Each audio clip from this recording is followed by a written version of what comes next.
মানিব্যাগে সবসময় একটা তুলসী পাতা রাখুন, উপকার জানলে অবাক হবেন। আজকের সময়ে সবাই টাকা রোজগারের এই দৌড়ে জড়িয়ে পড়েছে। সবাই দ্রুত সফল হতে চায়। কিছু মানুষ সফল হওয়ার জন্য খুব কঠোর পরিশ্রম করে এবং টাকা রোজগারও করে, কিন্তু টাকা তাদের সঙ্গে থাকে না। টাকা আসার সাথে সাথেই খরচ হয়ে যায়। যদি আপনার সঙ্গেও এমনটি ঘটে তাহলে আপনি একা নন। আজকের সময়ে প্রায় প্রতিটি মানুষই এই আর্থিক উদ্বেগের সঙ্গে লড়াই করছে, কিন্তু আপনি কি কখনো ভেবে দেখেছেন যে আপনার দৈনন্দিন জীবনের কিছু ছোট অভ্যাস এবং জিনিসও আপনার জীবনে আর্থিক বাধা আনতে পারে? বাস্তু অনুসারে পার্শ্বে কিছু বিশেষ জিনিস রাখার মাধ্যমে একজন ব্যক্তি টাকা আকর্ষণ করতে পারেন।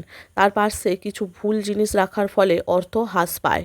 অনেক সময় একজন ব্যক্তিকে আর্থিক সংকটের মুখোমুখি হতে পারে।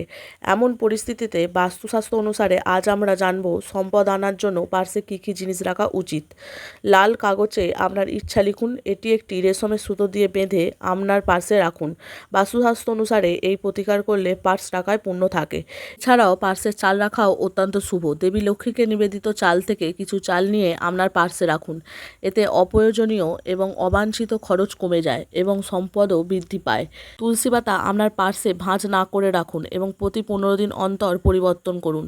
শাস্ত্রে বলা হয়েছে যে এই প্রতিকার করলে পার্স টাকায় পূর্ণ থাকে। গোমতী চক্র মা লক্ষ্মীর অত্যন্ত প্রিয় বলে মনে করা হয় এবং বিশ্বাস করা হয় যে এটি পার্শ্বে রাখলে ধন এবং ঋণ থেকে মুক্তি পাওয়া যায়।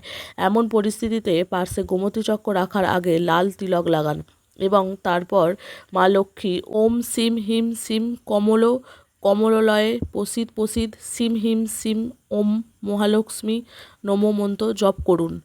এছাড়াও আপনি আপনার পার্শ্বে মা লক্ষ্মীর ছবি রাখতে পারেন। মনে রাখবেন যে ছবিতে মা লক্ষ্মী বসে থাকা উচিত।